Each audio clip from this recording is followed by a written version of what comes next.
Oh shit. What's up, y'all? Cattle Prod. Yo, Appalachian Warlord.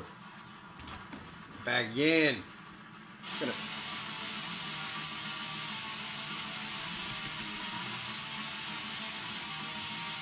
What we're listening to.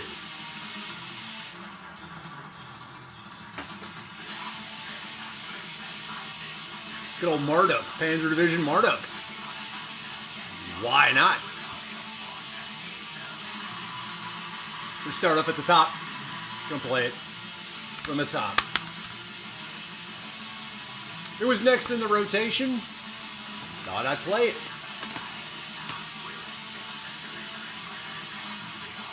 Dead by Dog. Still looking forward to that. It's gonna be awesome.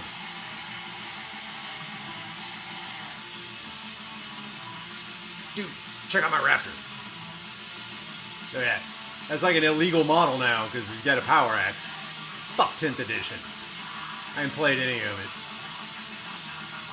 6th edition, 6th, 7th, 8th, 9th. I just didn't play 10th. Got a Venom Crawler.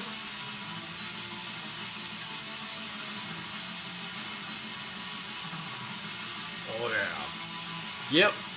Yellow is a bitch and a half to paint.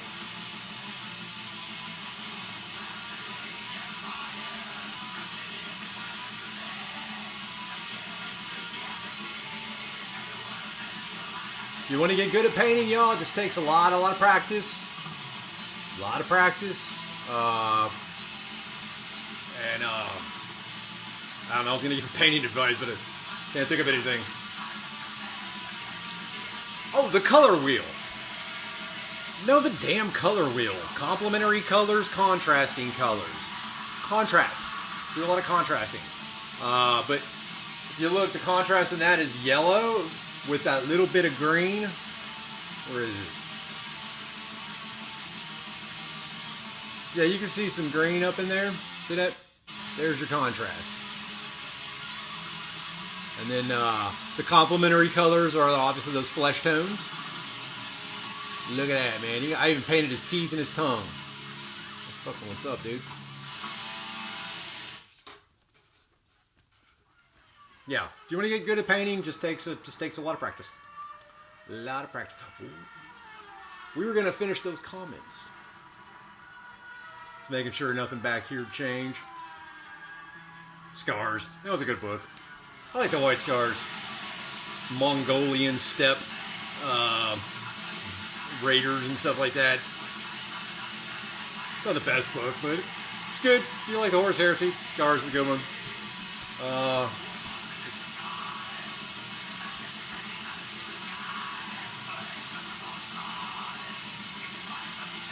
Nostradamus commented, yeah, we're still reading those comments from non-metal influences and stuff like that. There's just too many good ones. I had to talk about this stuff.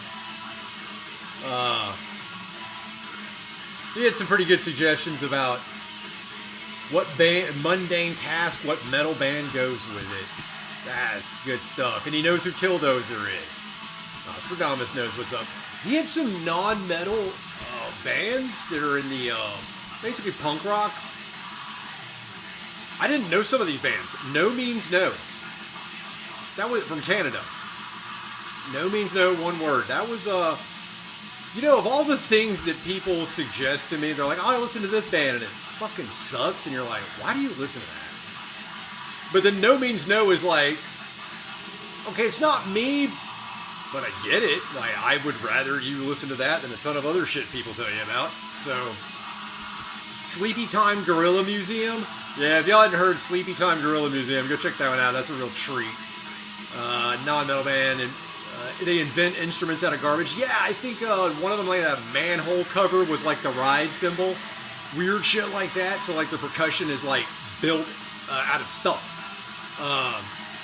Yeah, check out the live recordings of it though, because that's what you really want to see. Yeah, that's just for being innovative and unique and different. That's the punk rock ethos. That's totally legit. And then you had the guiltiest pleasure of all. Bro, I don't think this is guilty at all. Mentalo and the Fixer. Mentallo and the Fixer. Y'all go listen to that. It's basically his two brothers were writing heavier music, and then one of them quit, and so the other one just did remixes of all their stuff that they had done. Yeah, that's like a intro to master class of how to do industrial music. Those guys cover it, or that guy covers it. Yeah, if you're into industrial and remixing of stuff, listen to that, because those guys literally do some of the most basic stuff to remix with some advanced techniques in there. That's really good. That's something I kind of want to... yeah, long, trippy trance loops. Yeah, dude. Yeah, like, instead of just put in the car and just zone out listening to it, can really draw you in. So Nostradamus with some cool stuff over here. Yeah, I listen to No Means No. 0 + 2 = 1 full album. It's different. It's different. It's not awful.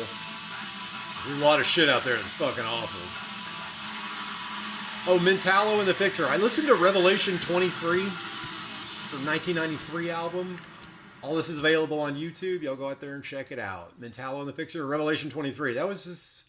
It's really cool. Good on those guys for doing that. Especially in 93. Remixing back then was hard. Like, we had some very early Pro Tools. We don't think we had Pro Tools back then, did we?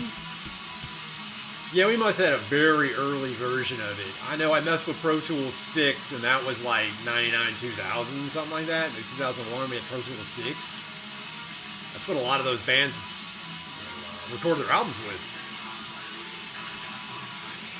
Oh, anyways, let's tell that cop story. So, anyways, I got pulled over one time, and I think I had like a headlight out or some dumb shit. I think they pulled that normal one, like, hey man, you seem nervous, can I search the car? Or my truck, rather? And I was like, fine, whatever. Let me turn this down a little bit.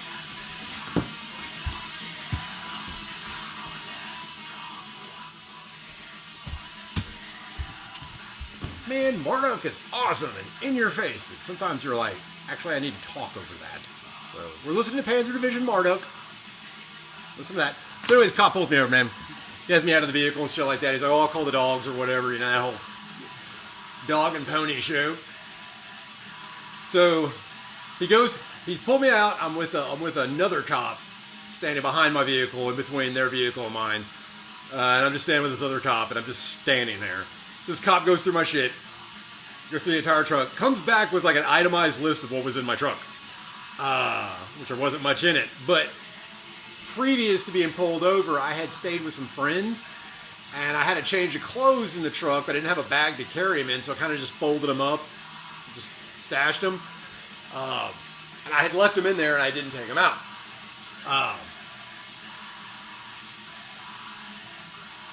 So he came back, he was like, oh, I found this set of clothes, I found this, this, and this, all my stuff, some of my tools, you know, shit like that. So when he cataloged the clothes, I got pants, shirt, pair of shoes, but only one sock. He said only one sock. I was trying to get all my stuff together, and I couldn't find that one sock. I was like, man, I lost a fucking sock. How weird is that? I didn't have time to look for it. I had things to do. So when he said, oh, and the pair of shoes, but one sock, that's when it kicked in. I was like, man, I looked at the cop that was standing next to me. I was like, man, it's a damn good thing he didn't find that, because that's where I kept my meth pipe. That's where I keep my meth pipe. Glad I didn't find that. That cop who had searched my vehicle did an about face with renewed vigor to search my pickup. And he went now tearing the damn thing apart. Not really tearing it apart, but like really going through everything. Pulling out the mats, lifting up everything. Because behind the seats, I had like quarts of oil and coolant and funnels.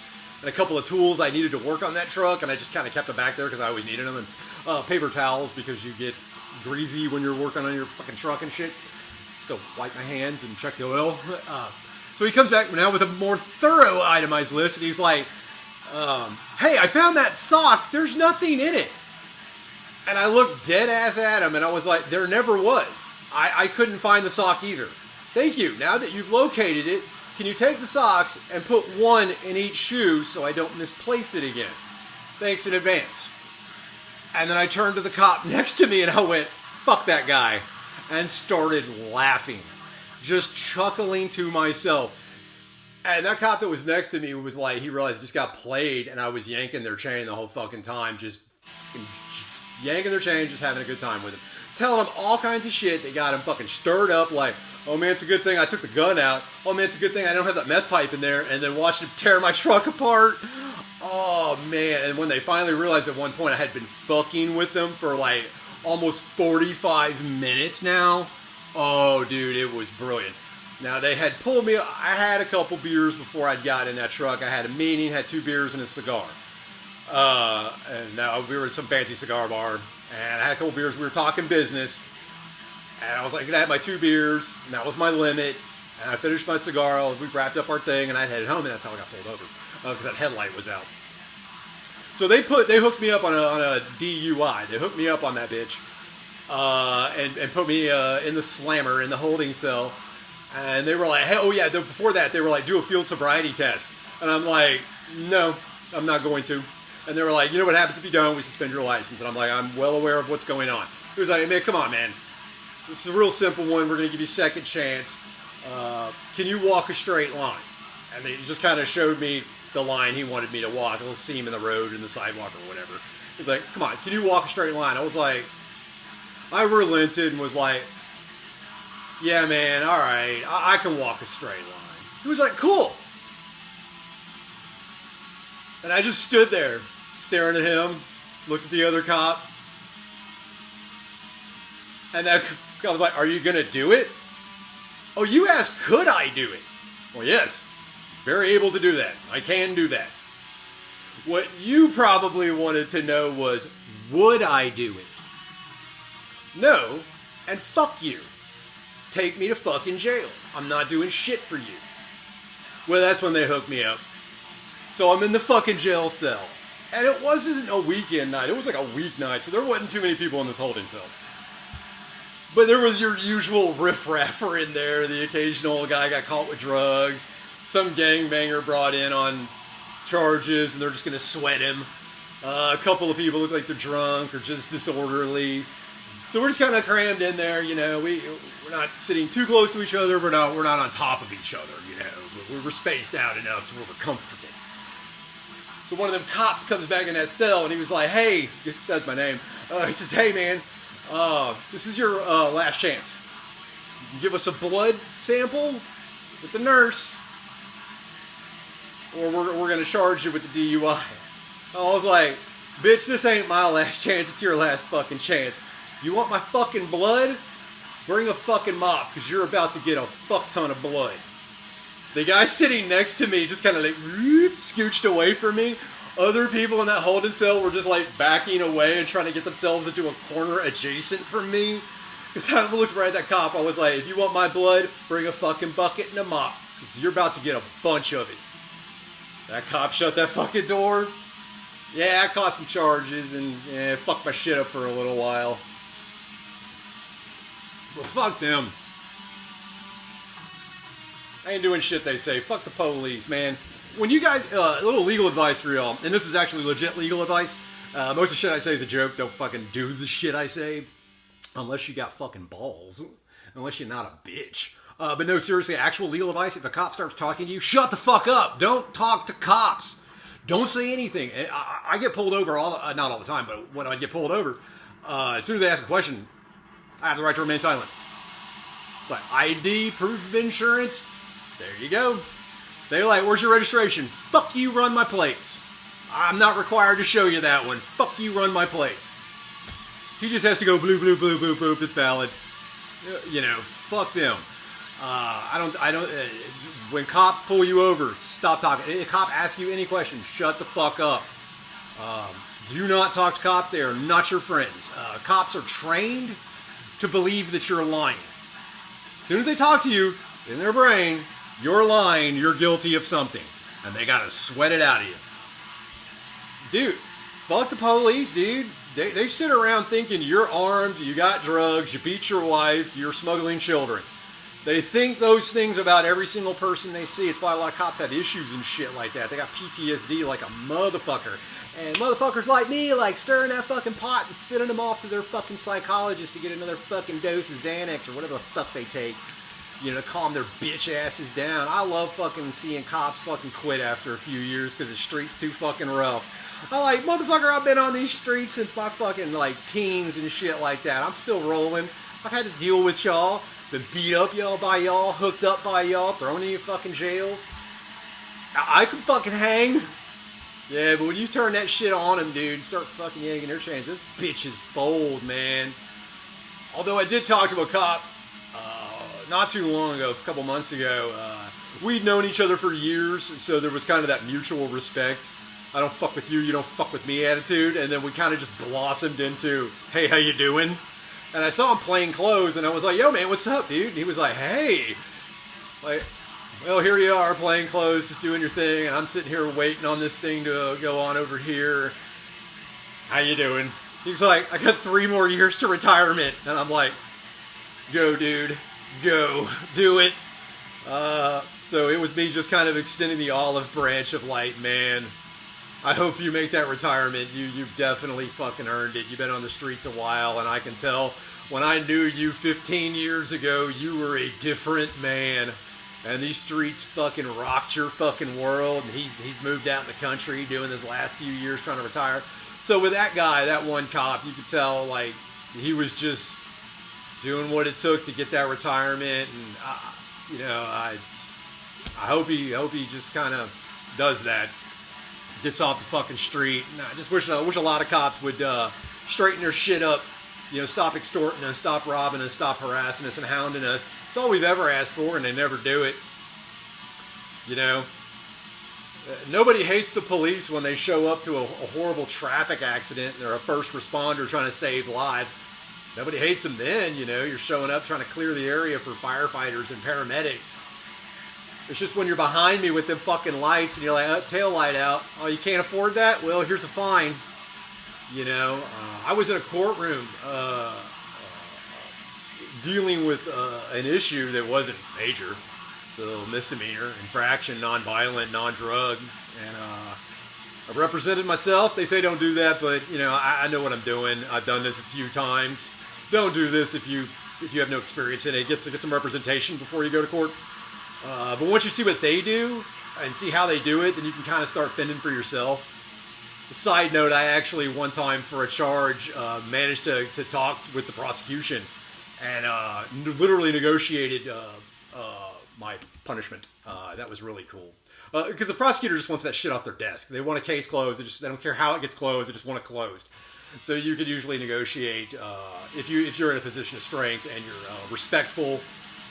That's why I got the suits and ties and shit like that, because I like to put that stuff on it and show like respect to this whole fucking organization that I have no respect for. But for that moment, I kind of have to put on that face and play their game. So another time I was in court and I just drug that shit out. And that was another thing I was good at doing, to go into court, dragging cases out. I could drag those motherfuckers out to where people who are waiting for their turn to go are just sitting there bored to tears. All the other witnesses and all the other people. Yeah, anyways. But I had one where I could tell that judge, I messed her shit up. I fucked her mind up in so many ways. And then the cop that was testifying against me, I had rattled his cage during the stop. I had rattled his cage in a courtroom and just made the guy become unglued to where he was becoming tense. Man, I don't know what happened afterwards. But those fucking cops in that jurisdiction literally stopped fucking with me. When they realized, I'll fight you in the streets and I'll fight you in the courtroom. I can fight with ease, and I can fight with my mouth and my brain. Guys who want some real good advice for life, especially you young people, you young bucks out there. Your enemy, whoever your enemy is, and you have them whether you believe you do or not, you have enemies. You have people that hate you and want you gone. Know that, understand that. The law, if that is your enemy, street gangs, other, rivalries at work. Yeah, you have those rivalries at work. They hate you, dude. Just accept that. People hate you. What they fear is not strength. They don't fear all those beautiful muscles. They don't fear scarred knuckles that can do work. They don't fear that. You know what they fear? A fucking brain behind all that. A thinking, educated brain. When you can talk their talk, walk their walk, play their game the way they play it, twist their shit up and send it back to them, have them come unglued in their own fucking temples of justice, in their unhallowed grounds, when you can get there and fuck their shit up, where you can get cases thrown out. I've had it happen. You can get charges dropped, charges reduced. You can have judges just time served, just to get you out of there. They fear a brain. Guys, you need to be smart. I love metal. I love being crazy and wild. But I've learned that only gets you so far. Your brain, your mind. It's the greatest weapon you got. Marduk. Panzer Division Marduk. It's fucking badass. Fist fucking God's Planet. Awesome song. That's all I got for y'all. Take care.